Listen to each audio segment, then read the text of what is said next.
بسم اللہ الرحمن الرحیم۔ السلام علیکم ورحمۃ اللہ وبرکاتہ۔ حضرت ابو ہریرہ رضی اللہ تعالیٰ عنہ کا بھوک میں مسئلہ دریافت کرنا۔ حضرت ابو ہریرہ رضی اللہ تعالیٰ عنہ فرماتے ہیں کہ تم لوگ اس وقت ہماری حالتیں دیکھتے کہ ہم میں سے بعضوں کو کئی وقت تک اتنا کھانا نہیں ملتا تھا کہ جس سے کمر سیدھی ہو سکے۔ میں بھوک کی وجہ سے جگر کو زمین سے چپٹا دیتا اور کبھی پیٹ کے بل پڑا رہتا تھا اور کبھی پیٹ پر پتھر باندھ لیتا تھا۔ ایک مرتبہ میں راستے میں بیٹھ گیا جہاں کو ان حضرات کا راستہ تھا۔ اول حضرت ابو بکر صدیق رضی اللہ تعالیٰ عنہ گزرے۔ میں نے ان سے کوئی بات پوچھنا شروع کر دی۔ خیال تھا کہ یہ بات کرتے ہوئے گھر تک لے جائیں گے اور پھر عادت شریفہ کے موافق جو موجود ہوگا اس میں تواضع ہی فرمائیں گے، مگر انہوں نے ایسا نہ کیا۔ غالباً ذہن منتقل نہیں ہوا یا اپنے گھر کا حال معلوم ہوگا کہ وہاں بھی کچھ نہیں۔ اس کے بعد حضرت عمر رضی اللہ تعالیٰ عنہ تشریف لائے۔ ان کے ساتھ بھی یہی صورت پیش آئی۔ پھر نبی اکرم صلی اللہ علیہ وآلہ وسلم تشریف لائے اور مجھے دیکھ کر مسکرائے اور میری حالت اور غرض سمجھ گئے اور ارشاد فرمایا، ابو ہریرہ میرے ساتھ آؤ۔ میں ساتھ ہو لیا۔ حضور صلی اللہ علیہ وآلہ وسلم گھر تشریف لے گئے۔ میں ساتھ اندر حاضری کی اجازت لے کر حاضر ہوا۔ گھر میں ایک پیالہ دودھ کا رکھا ہوا تھا جو خدمت اقدس میں پیش کیا گیا تھا۔ دریافت فرمایا کہ کہاں سے آیا ہے؟ عرض کیا فلاں جگہ سے حضور صلی اللہ علیہ وآلہ وسلم کے لیے ہدیے میں آیا ہے۔ حضور صلی اللہ علیہ وآلہ وسلم نے ارشاد فرمایا، ابو ہریرہ جاؤ اہل صفہ کو بلا لاؤ۔ اہل صفہ اسلام کے مہمان شمار ہوتے تھے۔ یہ وہ لوگ تھے جن کا نہ گھر تھا، نہ در تھا، نہ ٹھکانہ، نہ کھانے کا کوئی مستقل انتظام۔ ان حضرات کی مقدار کم و بیش ہوتی رہتی تھی، مگر اس قصے کے وقت 70 تھی۔ حضور صلی اللہ علیہ وآلہ وسلم کا معمول یہ بھی تھا کہ ان میں سے 2 4 کو کسی کھاتے پیتے صحابی کا کبھی کبھی مہمان بھی بنا دیتے، اور خود اپنا معمول یہ تھا کہ کہیں سے صدقہ آتا تو ان لوگوں کے پاس بھیج دیتے اور خود اس میں شرکت نہ فرماتے، اور کہیں سے ہدیہ آتا تو ان کے ساتھ حضور اقدس صلی اللہ علیہ وآلہ وسلم خود بھی اس میں شرکت فرماتے۔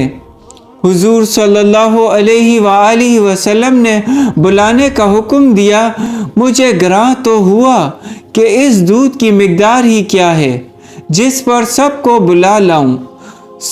سب کا کیا بھلا ہوگا، ایک آدمی کو بھی مشکل سے کافی ہوگا، اور پھر بلانے کے بعد مجھ ہی کو پلانے کا حکم ہوگا، اس لیے نمبر بھی آخر میں آئے گا جس میں بچے گا بھی نہیں۔ لیکن حضور صلی اللہ علیہ وآلہ وسلم کی اطاعت کے بغیر چارہ ہی کیا تھا۔ میں گیا اور سب کو بلا لایا۔ حضور صلی اللہ علیہ وآلہ وسلم نے ارشاد فرمایا کہ لے ان کو پلا۔ میں ایک شخص کے پیالہ حوالے کرتا اور وہ خوب سیر ہو کر پیتا اور پیالہ مجھے واپس دیتا۔ اسی طرح سب کو پلایا اور سب سیر ہو گئے۔ تو حضور صلی اللہ علیہ وآلہ وسلم نے پیالہ دست مبارک میں لے کر مجھے دیکھا اور تبسم فرمایا، پھر فرمایا کہ بس اب تو میں اور تو ہی باقی ہیں۔ میں نے عرض کیا کہ بے شک۔ فرمایا لے پی۔ میں نے پیا۔ ارشاد فرمایا اور پی۔ میں نے اور پیا۔ بالآخر میں نے عرض کیا یا رسول اللہ صلی اللہ علیہ وآلہ وسلم اب میں نہیں پی سکتا۔ اس کے بعد حضور صلی اللہ علیہ وآلہ وسلم نے سب کا بچا ہوا خود نوش فرمایا۔ اللہ پاک ہمیں ان باتوں پر سمجھ اور عمل کی توفیق عطا فرمائے۔ جزاک اللہ۔ حضرت بلال رضی اللہ تعالیٰ عنہ کا حضور صلی اللہ علیہ وآلہ وسلم کے لیے ایک مشرک سے قرض لینا۔ حضرت بلال رضی اللہ تعالیٰ عنہ سے ایک صاحب نے پوچھا کہ حضور اقدس صلی اللہ علیہ وآلہ وسلم کے اخراجات کی کیا صورتحال ہوتی؟ حضرت بلال رضی اللہ تعالیٰ عنہ نے فرمایا کہ حضور صلی اللہ علیہ وآلہ وسلم کے پاس کچھ جمع تو رہتا ہی نہیں تھا، یہ خدمت میرے سپرد تھی، جس کی صورت یہ تھی کہ کوئی مسلمان بھوکا آتا تو حضور اقدس صلی اللہ علیہ وآلہ وسلم مجھے ارشاد فرما دیتے، میں کہیں سے قرض لے کر اس کو کھانا کھلا دیتا۔ کوئی ننگا آتا تو مجھے ارشاد فرما دیتے، میں کسی سے قرض لے کر اس کو کپڑا پہنا دیتا۔ یہ صورت ہوتی رہتی تھی۔ ایک مرتبہ ایک مشرک مجھے ملا، اس نے مجھ سے کہا مجھے وسعت اور ثروت حاصل ہے، تو کسی سے قرض نہ لیا کر، جب ضرورت ہوا کرے مجھی سے قرض لے لیا کر۔ میں نے کہا اس سے بہتر کیا ہوگا، اس سے قرض لینا شروع کر دیا۔ جب ارشاد عالی ہوتا اس سے قرض لے آیا کرتا اور ارشاد اعلیٰ کی تعمیل کر دیتا۔ ایک مرتبہ وضو کر کے اذان کہنے کے لیے کھڑا ہی ہوا تھا کہ وہی مشرک ایک جماعت کے ساتھ آیا اور کہنے لگا او حبشی۔ میں ادھر متوجہ ہوا تو ایک دم بے تحاشا گالیاں دینے لگا اور برا بھلا جو منہ میں آیا کہا اور کہنے لگا کہ مہینہ ختم ہونے میں کتنے دن باقی ہیں؟ میں نے کہا قریب ختم کے ہے۔ کہنے لگا کہ 4 دن باقی ہیں، اگر مہینے کے ختم تک میرا سب قرضہ ادا نہ کیا تو تجھے اپنے قرض میں غلام بناؤں گا اور اسی طرح بکریاں چراتا پھرے گا جیسا پہلے تھا۔ یہ کہہ کر چلا گیا۔ مجھ پر دن بھر جو گزرنا چاہیے تھا وہی گزرا۔ تمام دن رنج و صدمہ سوار رہا اور عشاء کی نماز کے بعد حضور صلی اللہ علیہ وآلہ وسلم کی خدمت میں تنہائی میں حاضر ہوا اور سارا قصہ سنایا اور عرض کیا یا رسول اللہ صلی اللہ علیہ وآلہ وسلم، نہ آپ کے پاس اس وقت ادا کرنے کو فوری انتظام ہے اور نہ کھڑے کھڑے میں کوئی انتظام کر سکتا ہوں، وہ ذلیل کرے گا، اس لیے اگر اجازت ہو تو اتنے قرض اترنے کا انتظام ہو، میں کہیں روپوش ہو جاؤں گا۔ جب آپ کے پاس کہیں سے کچھ آئے گا میں حاضر ہو جاؤں گا۔ یہ عرض کر کے میں گھر آیا، تلوار لی، ڈھال اٹھائی، جوتا اٹھایا، یہی سامان سفر تھا اور صبح ہونے کا انتظار کرتا رہا کہ صبح کے قریب کہیں چلا جاؤں گا۔ صبح قریب ہی تھی کہ ایک صاحب دوڑے ہوئے آئے کہ حضور صلی اللہ علیہ وآلہ وسلم کی خدمت میں جلدی چلو۔ میں حاضر خدمت ہوا تو دیکھا کہ 4 اونٹنیاں جن پر سامان لدا ہوا تھا بیٹھی ہیں۔ حضور صلی اللہ علیہ وآلہ وسلم نے فرمایا خوشی کی بات سناؤں کہ اللہ تعالیٰ نے تیرے قرضے کی بے باکی کا انتظام فرما دیا، یہ اونٹنیاں بھی تیرے حوالے اور ان کا سامان بھی۔ فدق کے رئیس نے یہ نذرانہ مجھے بھیجا ہے۔ میں نے اللہ کا شکر ادا کیا اور خوشی خوشی ان کو لے کر گیا اور سارا قرضہ ادا کر کے واپس آیا حضور اقدس صلی اللہ علیہ وآلہ وسلم اتنے مسجد میں انتظار فرماتے رہے۔ میں نے واپس آ کر عرض کیا کہ حضور صلی اللہ علیہ وآلہ وسلم، اللہ کا شکر ہے، حق تعالیٰ نے سارے قرضے سے آپ صلی اللہ علیہ وآلہ وسلم کو سبکدوش کر دیا، اور اب کوئی چیز بھی قرضے کی باقی نہیں رہی۔ حضور صلی اللہ علیہ وآلہ وسلم نے دریافت فرمایا کہ سامان میں سے بھی کچھ باقی ہے؟ سامان میں سے بھی کچھ باقی ہے؟ میں نے عرض کیا کہ جی ہاں، کچھ باقی ہے۔ حضور صلی اللہ علیہ وآلہ وسلم نے فرمایا کہ اسے بھی تقسیم ہی کر دے تاکہ مجھے راحت ہو جائے۔ میں گھر میں بھی اس وقت تک نہیں جانے کا جب تک یہ تقسیم نہ ہو جائے۔ تمام دن گزر جانے کے بعد عشاء کی نماز سے فراغت پر حضور صلی اللہ علیہ وآلہ وسلم نے دریافت فرمایا کہ وہ بچا ہوا مال تقسیم ہو گیا یا نہیں۔ میں نے عرض کیا کہ کچھ موجود ہے، ضرورت مند آئے نہیں۔ تو حضور صلی اللہ علیہ وآلہ وسلم نے مسجد ہی میں آرام فرمایا۔ دوسرے دن عشاء کے بعد پھر حضور صلی اللہ علیہ وآلہ وسلم نے فرمایا، کہو جی کچھ ہے؟ میں نے عرض کیا کہ اللہ جل شانہ نے آپ کو راحت عطا فرمائی کہ وہ سب نمٹ گیا۔ حضور صلی اللہ علیہ وآلہ وسلم نے اللہ جل جلالہ کی حمد و ثنا فرمائی۔ حضور صلی اللہ علیہ وآلہ وسلم کو یہ ڈر ہوا کہ خدا نخواستہ موت آ جائے اور کچھ حصہ مال کا آپ صلی اللہ علیہ وآلہ وسلم کی ملک میں رہے۔ اس کے بعد گھروں میں تشریف لے گئے اور بیویوں سے ملے۔ فائدہ: اللہ والوں کی یہ بھی خواہش رہتی ہے کہ ان کی ملک میں مال و متاع کچھ نہ رہے۔ پھر حضور اقدس صلی اللہ علیہ وآلہ وسلم کا تو کیا پوچھنا، جو سارے نبیوں کے سردار، سارے اولیاء کے سرتاج، حضور صلی اللہ علیہ وآلہ وسلم کو اس کی خواہش کیوں نہ ہوتی کہ میں دنیا سے بالکل فارغ ہو جاؤں۔ میں نے معتبر ذرائع سے سنا ہے کہ حضرت اقدس مولانا شاہ عبد الرحیم صاحب رائے پوری نور اللہ مرکزہ کا یہ معمول تھا کہ جب نذرانوں کی رقم کچھ جمع ہو جاتی تو اہتمام سے منگوا کر سب تقسیم فرما دیتے، اور وصال سے قبل تو اپنے خادم خاص حضرت مولانا شاہ عبد القادر صاحب مجزلہ کو دے دیے تھے اور فرمایا تھا کہ بس اب تم سے مستعار لے کر پہن لیا کروں گا۔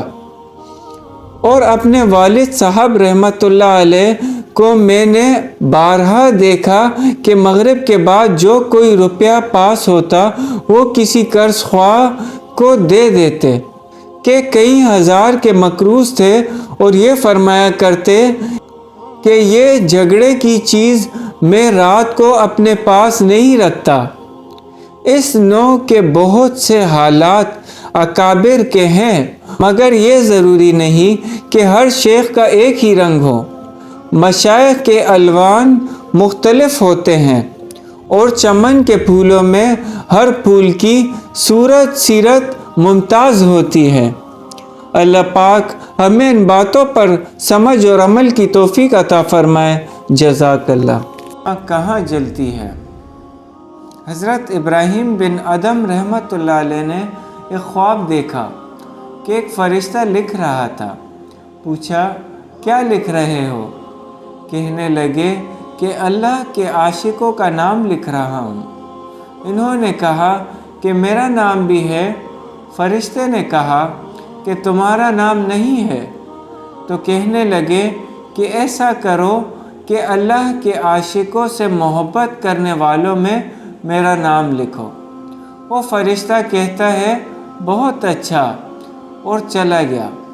پھر کچھ عرصے کے بعد خواب دیکھا، دیکھتے ہیں کہ فرشتہ لکھ رہا ہے۔